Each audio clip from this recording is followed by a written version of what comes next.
تمام سامعین و ناظرین کرام سلام علیکم۔ بسم اللہ الرحمن الرحیم۔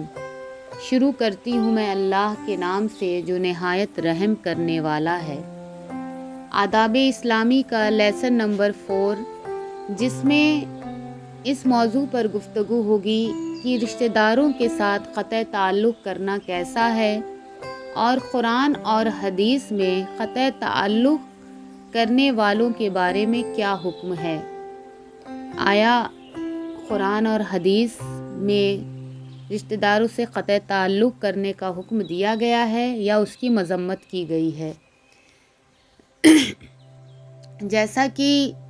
دیکھا جائے تو سماج اور معاشرے میں یہ چیزیں بالکل عام ہو گئی ہیں کہ انسان کی خبر لینے سے غافل ہے، انسان کی مدد کرنے سے غافل ہے، یہاں تک کہ انسان اپنے عزیز و اقربا تک کو بھلا بیٹھا ہے۔ کوئی کسی عزیز سے اپنے رابطے کو قائم نہیں کرنا چاہتا، اور اگر کوئی عزیز بہت ثروت مند ہے، بہت حیثیت والا ہے، تو وہ اپنے غریب عزیز اور رشتہ دار کی طرف پلٹ کر دیکھنا بھی پسند نہیں کرتا، جبکہ اس طرح سے کرنا بے حد برا ہے اور اس کی بہت زیادہ مذمت کی گئی ہے۔ رشتہ داروں کے ساتھ قطع تعلق کرنا گناہان کبیرہ میں سے ایک گناہ کبیرہ ہے کہ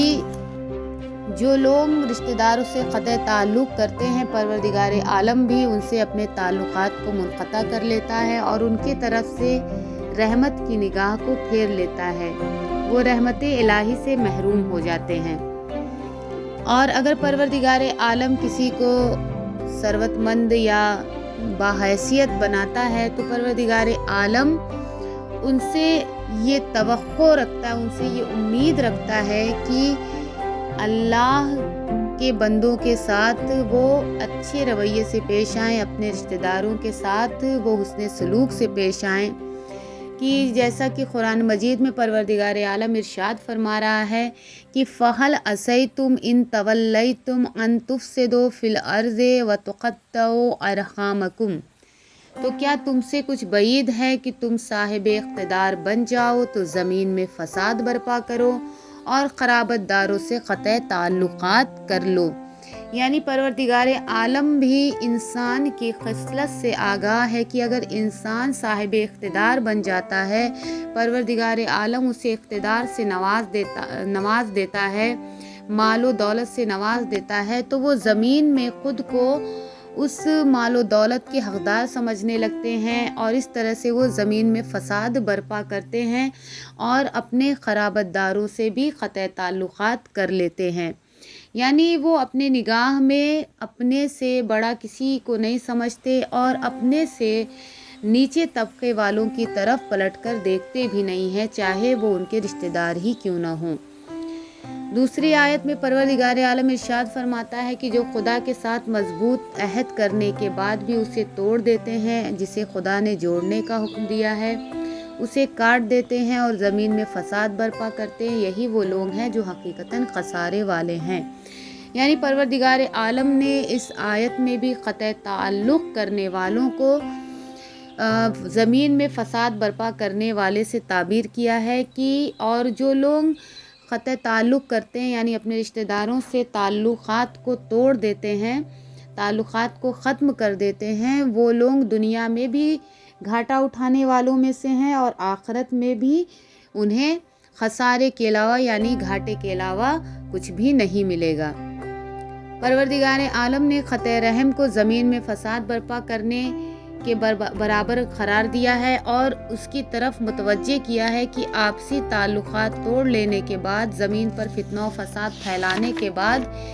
انسان اگر سعادت اور نجات کی امید رکھتا ہے تو نہ اسے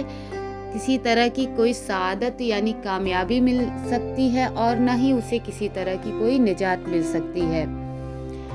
قطع رحم اور مومنین میں جدائی اور افتراق کے خطرناک نتیجے اور نقصانات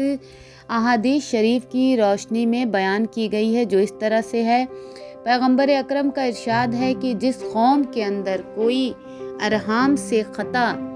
करने वाला मौजूद होता है, यानी जो ख़ता ताल्लुक़ करने वाला होता है, जो अपने रिश्तेदारों से राब्ते को ख़त्म करने वाला मौजूद होता है, जो अपने कौम में इख्तलाफात लोगों के दरमियान दिलवाता है या लोगों से मुंह फेर लेता है, तो उस पर अल्लाह की रहमत नाजिल नहीं हो सकती है। इमाम मोहम्मद बाक़र अलैहिस्सलाम ने फरमाया कि हमने रसूल अल्लाह की किताब में देखा है कि जब ताल्लुक़ात टूट जाते हैं तो मोमिनीन क़तअ रहम कर लेते हैं, तो सरवत और अमवाल अशरार के हाथों में पहुंच जाती है। यानी जब मोमिनीन आपसी मेल जोल को ख़त्म कर देते हैं, आपसी भाईचारगी को ख़त्म कर देते हैं, एक दूसरे से क़तअ ताल्लुक़ कर लेते हैं, ताल्लुक़ात को तोड़ देते हैं, तो सरवत और जो उनकी दौलत है, जो उनके माल हैं, वो उन लोगों के हाथों में पहुंच जाते हैं जो लोग शर पसंद होते हैं, यानी जो लोग बहुत बुरे होते हैं, वो लोग मोमिनीन के दौलत और अमवाल पर काबिज हो जाते हैं।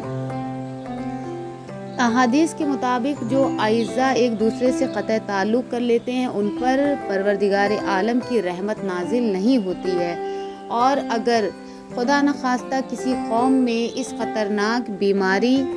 का चलन चल जाए, यानी ये ख़तरनाक बीमारी रायज हो जाए कि लोग आपस में क़तअ ताल्लुक़ात करने लगें और आपस में दुश्मनी और कीना और बुग़्ज़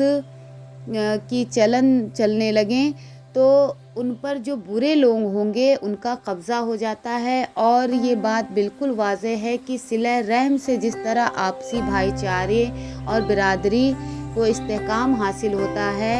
यानी मजबूती हासिल होती है, उसी तरह से अगर इंसान रवाबित को ख़त्म कर ले, एक दूसरे से क़तअ ताल्लुक़ात आपसी भाईचारगी को ख़त्म कर दे, रिश्तेदारों से ताल्लुक़ात को ख़त्म कर दे, तो फिर जो लोट घसोट करने वाले होते हैं, जो बुरे लोग होते हैं, वो मोमिनीन की मालो दौलत पर कब्ज़ा करने लगते हैं। लिहाजा एक मुसलमान के लिए ज़रूरी है कि अपने अजीज़ो अक़रबा से मुलाक़ात करता रहे, उनकी मिजाज पुरसी करता रहे, उनके साथ अच्छे ताल्लुक़ात रखे। अगर गरीब हों तो उनकी इमदाद करे, परेशान हाल हों तो उनकी मदद के लिए पहुँचे और उनके साथ घुल मिल कर शीर व शकर होकर रहे और नेक आमाल जैसे तक़वा परहेज़गारी में भी उनकी मदद करें। अगर कोई किसी मुसीबत में मुब्तला हो जाए तो खुद उनका शरीक हो जाए, और अगर किसी को कोई मुश्किल पेश आए तो उसे हल करने की कोशिश करें। और अगर उनकी तरफ से कोई गलत रवैया या कोई नारवा काम देखे तो खूबसूरत तरीके से उन्हें नसीहत करे, क्योंकि इंसान अगर किसी से क़तअ ताल्लुक़ कर लेता है तो फिर उसके लिए बहुत ज़्यादा नुकसानात नज़र आते हैं। जैसा कि मौला कायनात ने फरमाया कि अहले खाना या रिश्तेदारों से क़तअ ताल्लुक़ करने के नुकसानात की बेहतरीन मंजरकशी इस तरह से मौला कायनात ने की है कि उसके अलग हो जाने की वजह से अजीज़ व अक़रबा को सिर्फ़ एक शख्स का नुकसान होता है। अगर कोई अपने अजीज़ व अक़रबा से अलग हो जाता है कोई शख्स, तो उसके अलग हो जाने की वजह से उनके अजीज़ व अक़रबा को सिर्फ़ एक शख्स का नुकसान होता है, मगर वो खुद अपने बेशुमार हमदर्दों को खो बैठता है। यानी अगर कोई शख्स कि अपने अजीज़ों रिश्तेदारों से क़तअ ताल्लुक़ कर लेता है तो उनके अजीज़ और रिश्तेदारों के लिए सिर्फ़ एक शख्स जो है वो एक शख्स की हमदर्दी से वो महरूम होते हैं, लेकिन उसके बदले में जो क़तअ ताल्लुक़ करता है वो अपने बेशुमार हमदर्दों को खो बैठता है। इस तरह से आपने इस बात की तरफ इशारा फरमाया कि हुस्न सलूक और अच्छे बर्ताव के ज़रिए अजीज़ व अक़रबा की मोहब्बतें हासिल होती हैं, जिससे बेशुमार फ़ायदे भी हासिल होते हैं। इसलिए इंसान को चाहिए कि वो हमेशा अपने रिश्तेदारों से राबते को क़ायम करने की कोशिश करे, चाहे वो रिश्तेदार कितने ही दूर क्यों ना हो, चाहे वो रिश्तेदार उनके नज़र में कितने ही बुरे क्यों ना हो, वो रिश्तेदार उन्हें कितनी ही अजियत क्यों ना पहुंचाते हों, लेकिन उनसे जितना भी हो सके कम मिक़दार में اگر برے رشتہ دار ہیں تو ان سے کم ہی مقدار میں رابطے کو قائم کریں تاکہ قطع تعلقات جیسے گناہ کے مرتکب نہ ہو سکیں، چاہے وہ رابطہ ایک سلام ہی کے ذریعے کیوں نہ ہو۔ اور اگر کوئی رشتہ دار کسی مصیبت میں مبتلا ہو تو اس کی مصیبت کو بھی دور کرنے کی کوشش